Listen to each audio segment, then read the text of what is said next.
Mecenazgo vivo, la la la la. Mecenazgo vivo, la la la la. Mecenazgo vivo.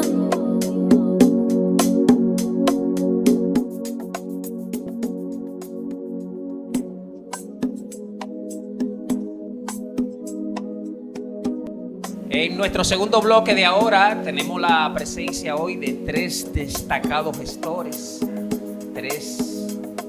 dos actrices y un gran actor. Son ellos Lidia Ariza, que está con nosotros acá, Basilio Nova y la gestora cultural Viena González. Mecenazgo Vivo, el Ministerio de Cultura, la Dirección General de Mecenazgo y Gestor Cultural RD, agradece que estén con nosotros aquí en este foro que estamos llevando a cabo, este conversatorio, mejor dicho. Nosotros vamos a comenzar con una sola pregunta, pero son 4, casi 5. Pero vamos a comenzar por una sola. La primera dice así: ¿se puede vivir del teatro en la República Dominicana?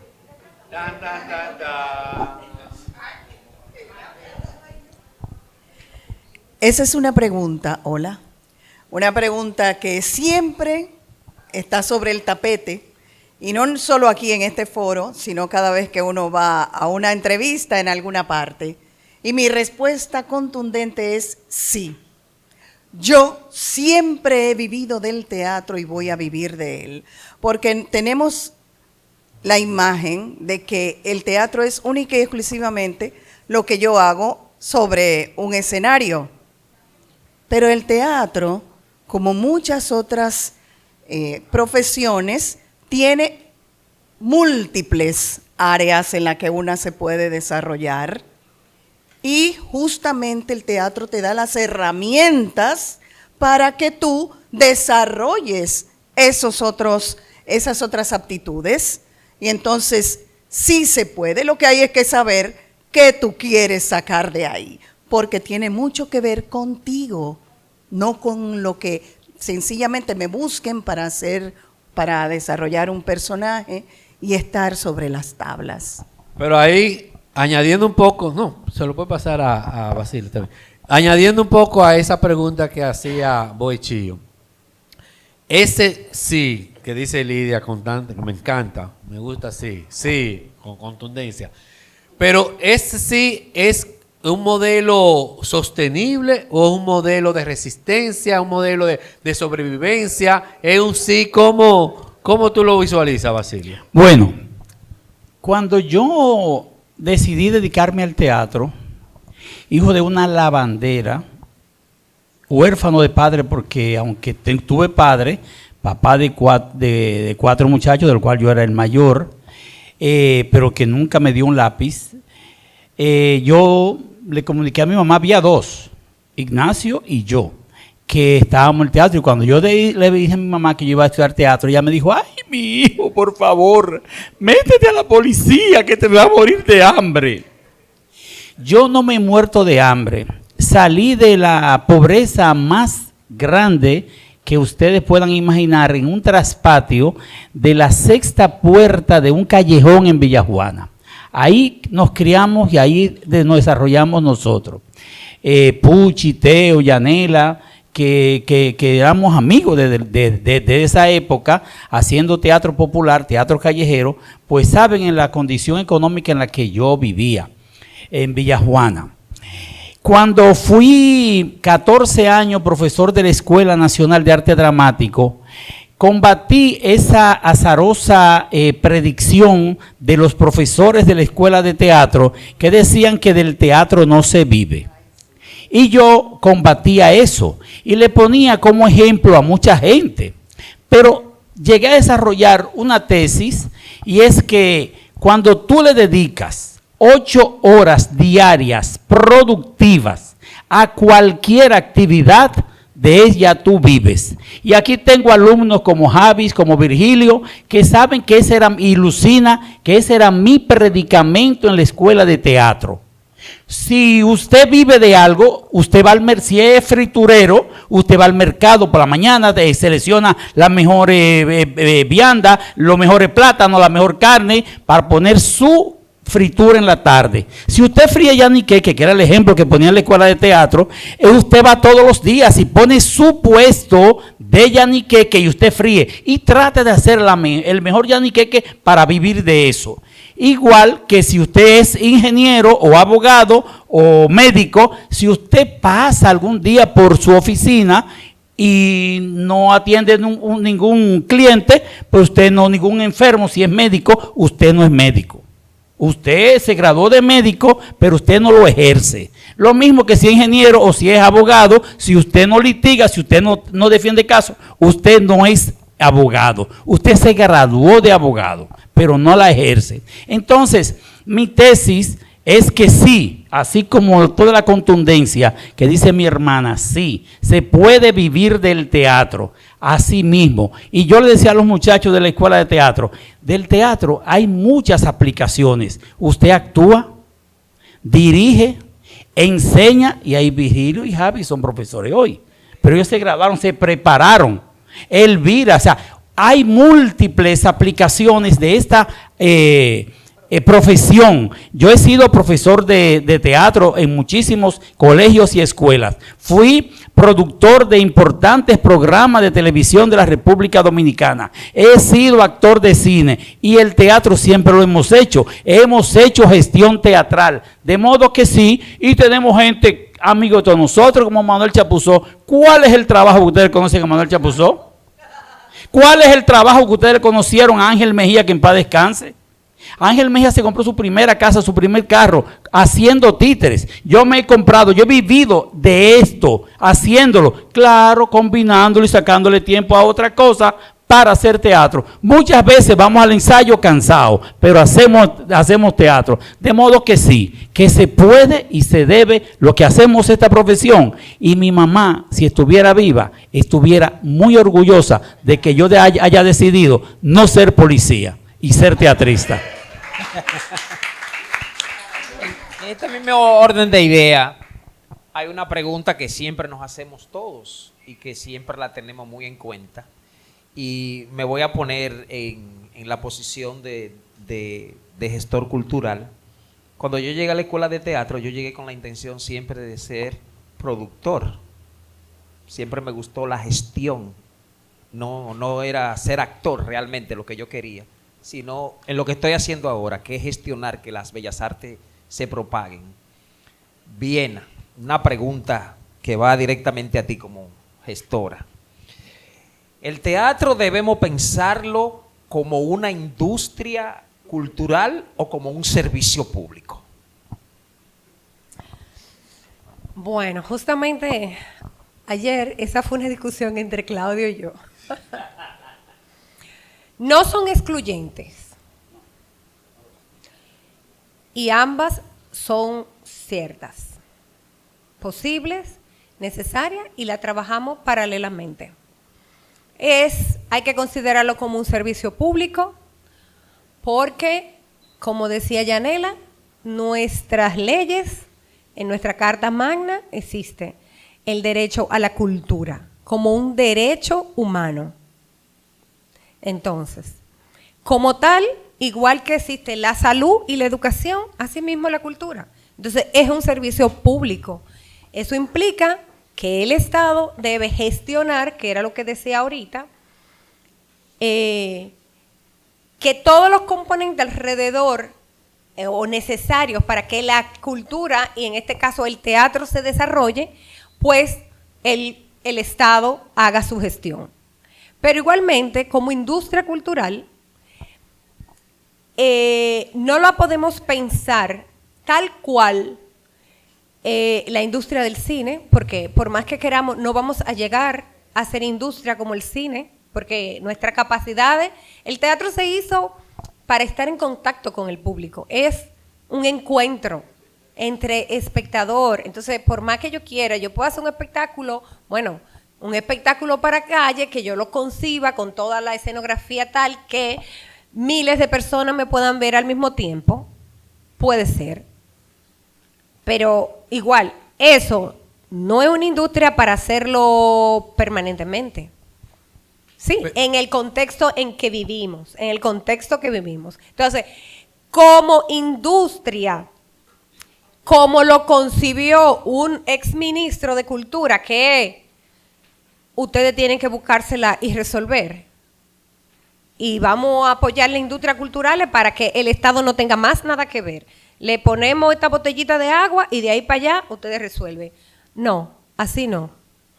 Pero ¿cómo explicamos, en ese mismo, siguiendo ese razonamiento, cómo explicamos que hay otros sectores que llegan al teatro o que van al teatro para buscar unas reivindicaciones quizá de prestigio, pero en esas reivindicaciones de prestigio hacen dinero? O sea, ¿cómo? O sea, sabemos que hay personas que vienen quizá del área de la comunicación, del área de otras áreas, que ahora incluso el cine como que la apartó un poco del teatro, pero ahora como que yo estoy viendo que están yendo más al teatro. De hecho, en el pasado Soberano, la actriz de teatro y el actor de teatro eran gente que si nos ponemos a analizarlo en nuestro gremio, podemos decir que son outsiders. O sea, Sí.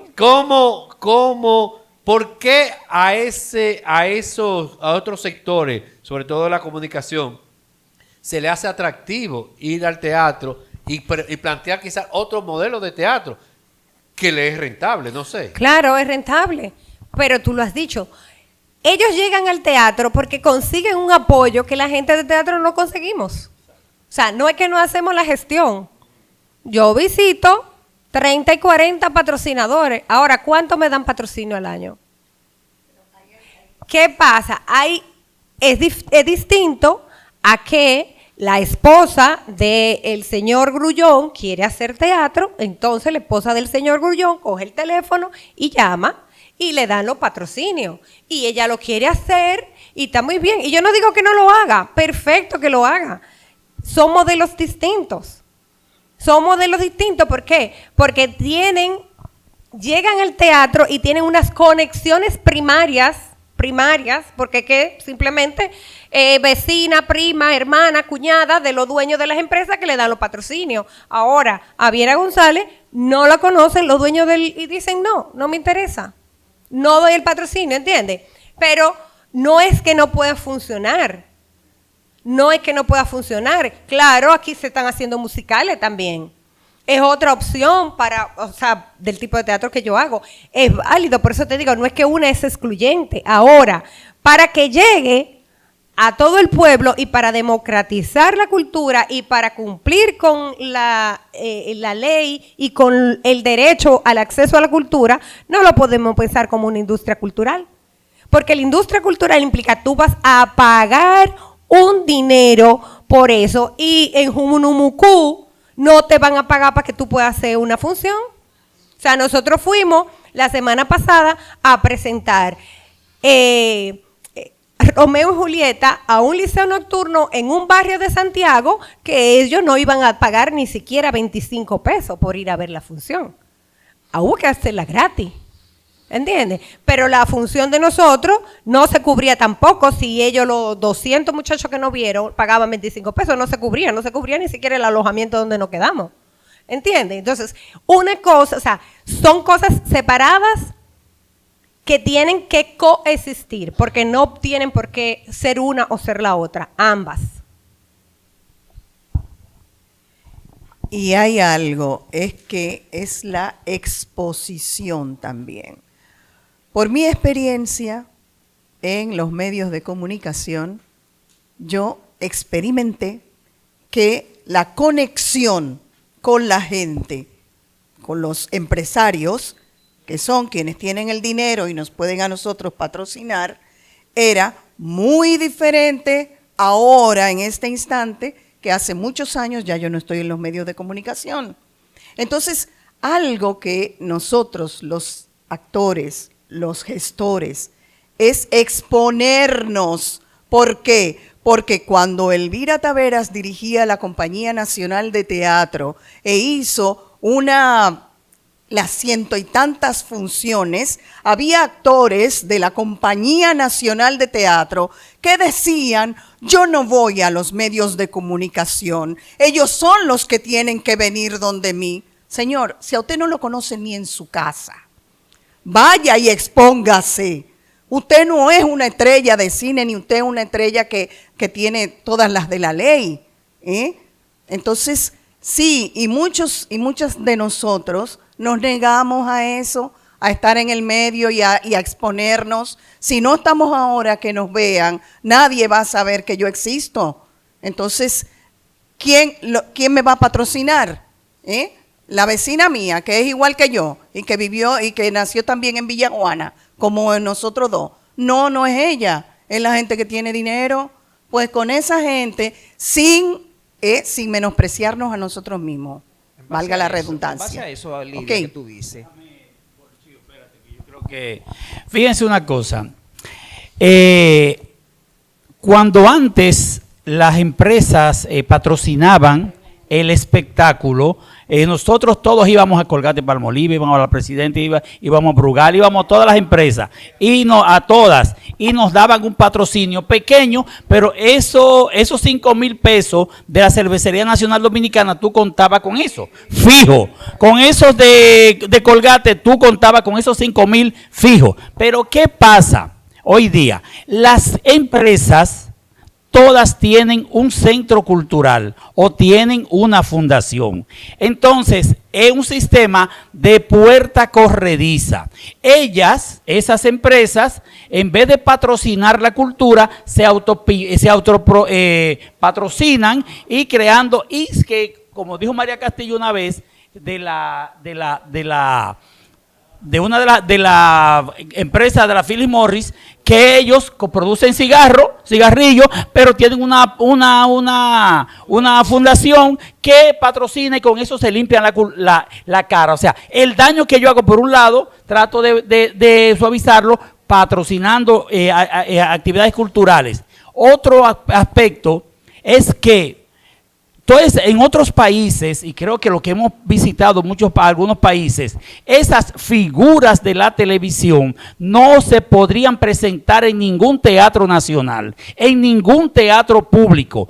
Por eso tienen que irse a otros espacios y tienen categorías de alquiler. No es lo mismo que a la gente que hacemos, para usar una palabra de mi amiga Elizabeth Valle, de teatro de arte. No, esas figuras tienen que irse a estadios o a otros espacios. ¿Por qué no se van al Teatro La Fiesta? Porque le cuesta mucho. ¿Por qué no se van a 360? Porque le cuesta mucho. Entonces, quienes deberían estar llenando las salas del Teatro Nacional y de Bellas Artes son las compañías nacionales, que están allí totalmente vagas todas.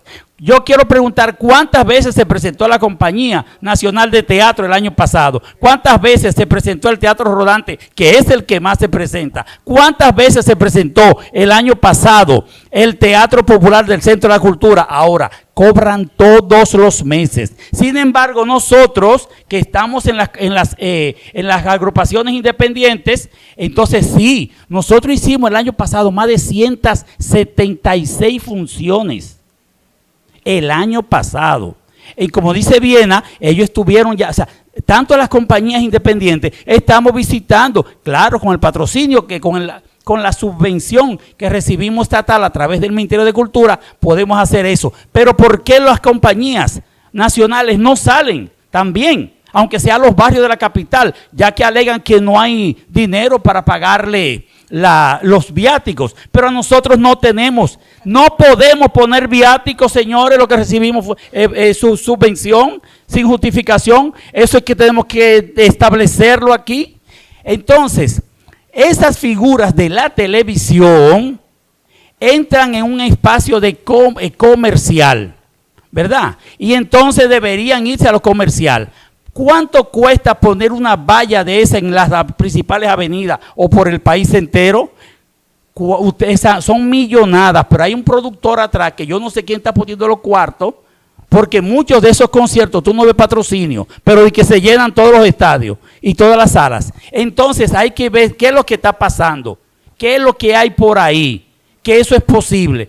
Y la experiencia que me dijo un señor en Sodocal fue, mira, usted me llegó esta carta de un patrocinio, yo hice un cálculo, son 5,000 pesos, usted me dijo que se va a presentar en la Sala Ravelo del Teatro Nacional, yo cogí mi calculadora, y su publicidad me interesa, me sale a 60 puntos centavos, o sea, a 60 centavos, yo le compro el patrocinio, o sea que ellos nos miden. Lo que hemos estado en la televisión, Henry, estado tú, o sea, sabemos que nos miden por el rating.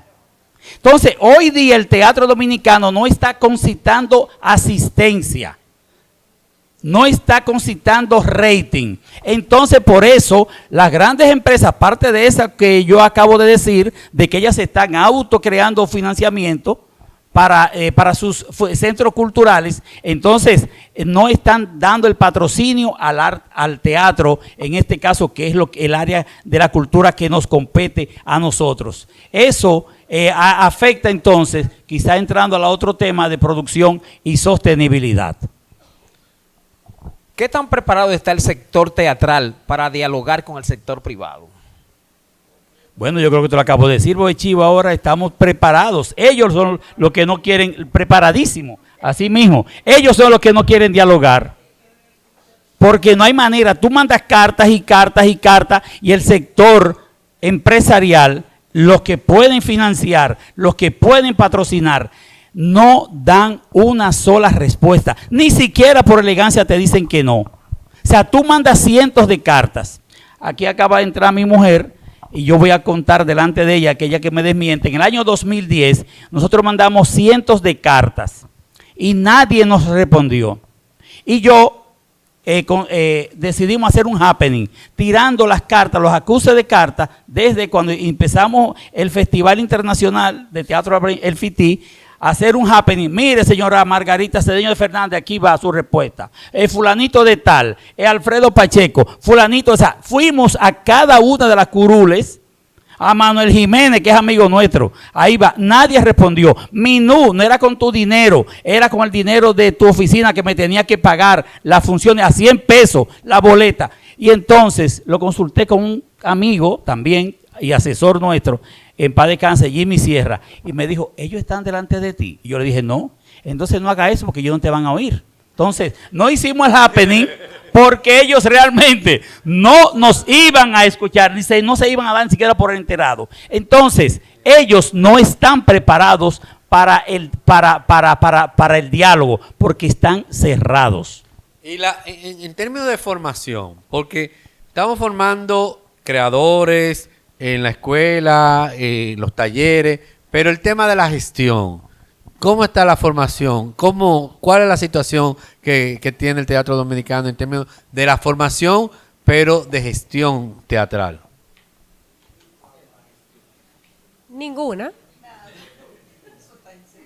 Aquí, bueno, ok.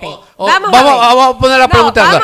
¿Cómo se forma un gestor teatral en el país? Bueno, te voy a decir, la realidad es, el Centro Cultural de España, por varios años trajo maestros que daban talleres de gestión y producción para el teatro, para la danza. En el caso para el teatro, ahí fue que yo empecé a hacer cursos, porque yo hacía la gestión por instinto, por intuición, por necesidad. Porque si yo no lo hacía, Claudio no lo iba a hacer. Así que lo hacía yo. Y él dirigía, claro, él dirigía y actuaba.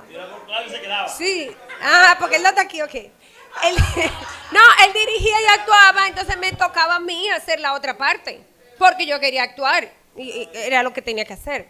Por otro lado, después de esos talleres que se dieron entre el 2000 y 2015 por ahí, el Ministerio de Cultura creó una maestría de gestión de industrias culturales en la UAS, a la cual yo me pegué. Fui donde el ministro y le dije, yo quiero hacerla, porque era para los gestores en ese momento estaba, se me fue el nombre, la Antigua era el ministro. Y yo hice esa maestría. Después no ha habido más nada. Entonces, En Y Bellas di Artes- que yo fui tu profesor, por favor. claro. Gracias. Gracias, por favor, porque Y Henry fue mi maestro. échame un poco de vaina. Y que yo fui tu profesor. Dilo. Mi profesor querido. Entonces, después de esa, no ha habido más. O sea, no ha habido otra maestría de gestión. Yo sé que se da una materia de gestión en la Escuela de Bellas Artes, igual en la Escuela de la UAS, pero formarlo como tal no. Hay algunos que han salido y se han formado fuera del país, como en tu caso, para el área de gestión, y después es por instinto y por aprendizaje. O sea, yo he tenido mucha gente que ha trabajado conmigo y bueno, después sale a hacer gestión y dice que aprendió algo en Guloya. Pero es básicamente por instinto. Tenemos de acá, del público, tenemos una pregunta de que la gestora cultural Clara Morel. Bueno, pero sí hay 2 espacios que están avanzando en el tema de la gestión cultural. En Flaxo tenemos 3 cohortes de cursos internacionales especializados, 1 en patrimonio y 2 en comunicación y gestión. Y también Caribe Naranja. Sí, exactamente, Henry fue profesor ahí. También Cecilia Moltoni, el equipo de Cecilia Moltoni de Angurria. Lo que pasa es que tienen costos, eso sí, claro. Es cierto que sí, todos los años. Cecilia tiene, son como 5 años que ellos tienen, es un programa de verano con talleres de mucha actualidad y ellos abordan el tema de la difusión, pero también del marketing, enfocado en la música, que es como el área de ella, pero que sirve muchísimo, la verdad que es una experiencia que... Es cierto. Pero como son de la música se me Pero chispotearon. es como tú dices que Cecilia Moltoni y en Flaxo, pero también tienen que, seguramente hay otras opciones que quizá uno no lo tiene a mano. Claro. Pero es lo que dice Viena, que quizá deba ser el compromiso de Henry aquí, porque necesitamos un espacio de formación de gestores enfocado en el teatro y en la actualidad, porque ahora yo estaba escuchándolo y hablamos de la televisión, pero ahora es las redes sociales y las figuras son influencers. Claro. O sea, como que hay toda una modalidad de contacto, de patrocinio, que claro. Exactamente, que nosotros quizás no estamos negando a pensar en la difusión en esos términos, porque la verdad es que es un lenguaje totalmente diferente y es digamos, una dinámica muy distinta donde tú tienes que exponerte al 100%, ya no son figuras, es como tu persona que tú la expones a través de las redes, pero eso nos toca también para poder hacer ese trabajo de conexión con la gente. Pero es verdad lo que dice Viena y aprovecho como para hacer ese inciso, de modo que Henry se comprometa a apoyar ese espacio de formación, porque como tú mismo tienes esas herramientas que puedes... Claro, eso puede ser una propuesta. Tomando la pelota. Quiero precisar algo ahí, Henry. En cuanto a ese diálogo que dice Boichío, hay un aspecto fundamental de la gestión cultural que nosotros estamos soslayando y es la formalización. Henry sabe que yo he sido insistente en eso. Usted tiene que formalizarse. ¿Por qué? Porque si usted no está formalizado y usted no puede emitir una factura con comprobante fiscal, nadie le va a patrocinar porque usted tiene que mandar una factura con comprobante fiscal. Si es con el Estado Dominicano que usted hace la transacción, tiene que estar registrado como proveedor del Estado. Ahora mismo, y Elvira Tavera lo sabe, yo estoy sirviéndole a un amigo que presentó un proyecto y se lo aprobaron, pero él no tenía la legalidad. Entonces, bueno, él buscó y me llamó. Entonces, le estamos haciendo ese trabajo para que él pueda realizar su festival, porque ya tiene el dinero aprobado, ¿verdad? Pero él no tenía la legalidad. Entonces, aquí también, solamente, y es una decisión que yo no sé si es una decisión de Henry, no sé si es que no, la ley no lo exige, pero en ninguna parte del mundo se le da dinero público a una institución, a una persona. Eso se viene arrastrando desde José Antonio, desde la gestión de José Antonio. Ponerle millones de pesos en la mano a unas personas que solamente con su cédula y que va y deposita los cuartos y después se va por ahí y dice, ¡ay, me atracaron! Saqué los cuartos y me atracaron del banco. ¿Por qué? Porque a una persona no se le da dinero público. Se le da a una institución que tenga 2 o 3 firmas para que pueda erogar el dinero y pueda rendir un informe administrativo como lo hacemos nosotros aquí en Mecenazgo en las 2 ocasiones que nos han patrocinado el festival nuestro. Y lo hacemos con cultura todos los meses. El dinero que nosotros recibimos a través de la subvención, tenemos que una rigurosa seguimiento que dan las instituciones hasta la Cámara de Cuentas. Sí.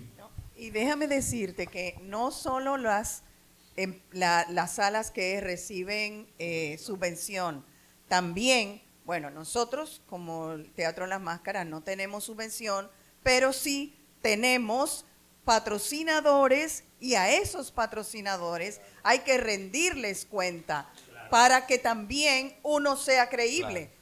O sea que lo que estamos hablando, y qué bueno que surgió ese tema que ustedes están planteando, es que el tema de la gestión teatral, cultural, tiene que estar directamente vinculado a la formalización, a la organización, a la rendición de cuentas, que esos son elementos, cosas.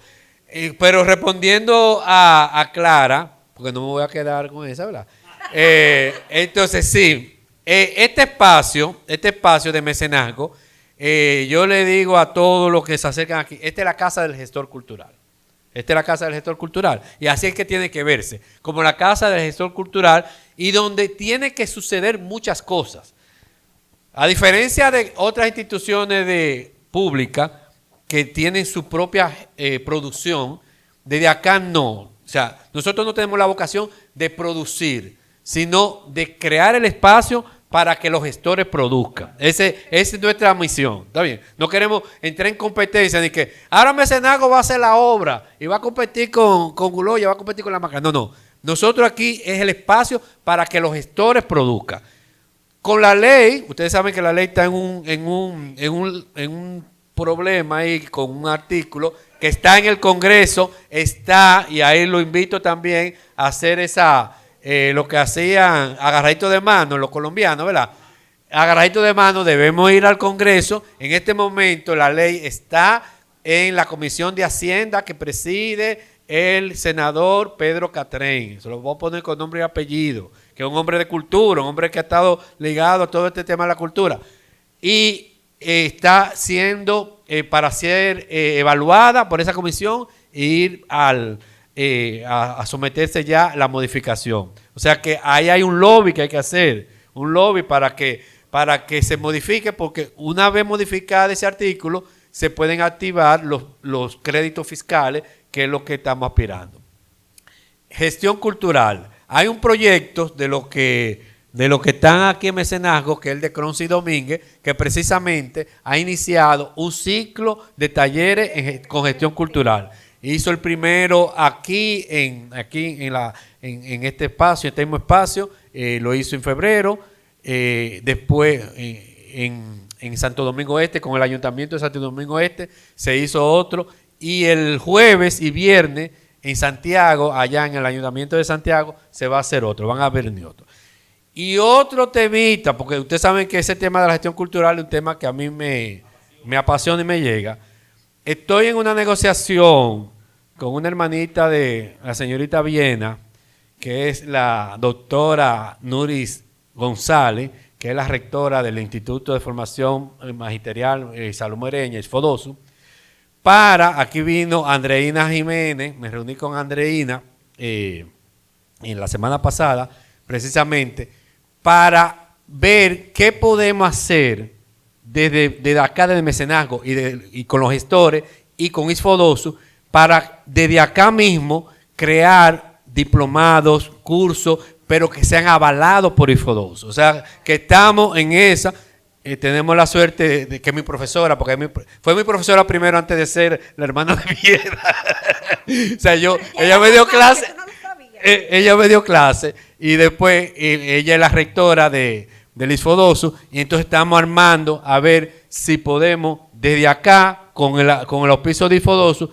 dar esos diplomados, talleres para que sea una manera formal. Sí, perdón, quería aclarar que precisamente lo que decía de que no hay es una formación avalada por una institución, o sea, y continua. Continua. En este caso se me había olvidado lo de Flaxo realmente, pero sí, hay algunas, sigue el Centro Cultural cada cierto tiempo haciendo algunos talleres, igual cuando Richardson dirigía la parte de industrias culturales también daban unos talleres cada cierto tiempo que tenían que ver con gestión. Mateo Morrison hizo unos diplomados también. Exacto. Pero así como formal y que tú puedas decir yo quiero ser gestora y me voy a inscribir en la universidad para aprenderlo como una carrera, no lo hay. A eso es lo que me refería. Queremos decirles también que Gestor Cultural RD es un colectivo que ha tratado de que la ley de mecenazgo se ponga en el proceso de modificación de algunos artículos que tiene con relación a lo que es el contenido para que los empresarios puedan confiar en la ley. Estamos en ese proceso. Le vamos a solicitar también a ustedes que sigan las incidencias que tiene Gestor Cultural RD, encabezado por la señorita Rosangélica y un servidor Boechío Polanco. Para esta parte, sí, le hablamos en un ratito, le hablamos de eso, porque tenemos el tiempo un poco atareado. Dice, una acción concreta que se pueda dar, que se pueda hacer, que deberíamos tomar en cuenta para cambiar en los próximos años, para que el teatro sea sostenible en la República Dominicana. ¿Qué sugieren ustedes que debemos hacer? Para que el teatro en la República Dominicana sea sostenible, lo primero es que la gente de teatro se profesionalice y lo entienda como una profesión. Lo primero, que haga teatro siempre que haga teatro. Que el Estado Dominicano, y lo he dicho varias veces por allí, habilite, no hay que construir grandes edificios como el Teatro Nacional, como el Narciso González, como Bellas Artes, como la Sala, no. Si nosotros hemos habilitado pequeños espacios para la representación, esa señora tiene una sala en Puerto Plata, ¿ustedes lo sabían? Arisleida tiene una sala en Puerto Plata. La sala. Entonces, ¿cómo arrancamos nosotros para allá si no sabemos? Entonces, ese circuito, ese necesario circuito que hay que hacer, que teníamos que hacer. O sea, señores, aquí hay un gran talento que se está destruyendo, se está comiendo. La gente vive montando una obra, durando 2 meses para montar una obra, para hacer 2 fines de semana y ahí mueren todas las iniciativas. Los muchachos se van a microteatro, hacen su obra para un par de fines de semana, ahí, de obrita de 15 minutos, a veces sin mucho rigor. Entonces, falta que haya espacios en el país entero para que pueda circular. Claudia hablaba de Colombia, de Argentina. Es posible recorrer todo el territorio colombiano, todo el territorio argentino por tierra y irse de Venezuela a Colombia. O sea, usted puede pasar por todo ese continente de Perú, Chile, todo tú puedes irse, pero aquí no se puede hacer eso porque no encontramos espacios. Entonces, esas son maneras importantes para hacer eso. Entonces, hay que crear espacios para que la gente encuentre dónde presentar sus espectáculos. Y una cosa, nosotros los teatristas, perder el miedo a hacer las cosas, no esperar que sea desde una instancia única y exclusivamente que me den los espacios, que me den las oportunidades. Ninguno de nosotros, los que tenemos salas de teatro independiente, esperamos eso, porque si uno mismo, si en mi casa, la gente, ellos mismos, los de Trípode allá arriba, ellos mismos, el grupo, se atrevió a hacer eso. Es atrevernos, es perder ese miedo que muchísimas veces tenemos de hacer, de emprender, aunque no sepamos muy bien, pero aquí hay gente que sí nos puede orientar muchísimo, ¿ok? Porque ninguno de los que tenemos sala nacimos sabiendo, y ahí estamos, y la tenemos y la sostenemos, contra viento y marea, porque como dijo Claudio, somos cabeza dura y nos vamos a morir haciendo teatro. ¿Somos qué?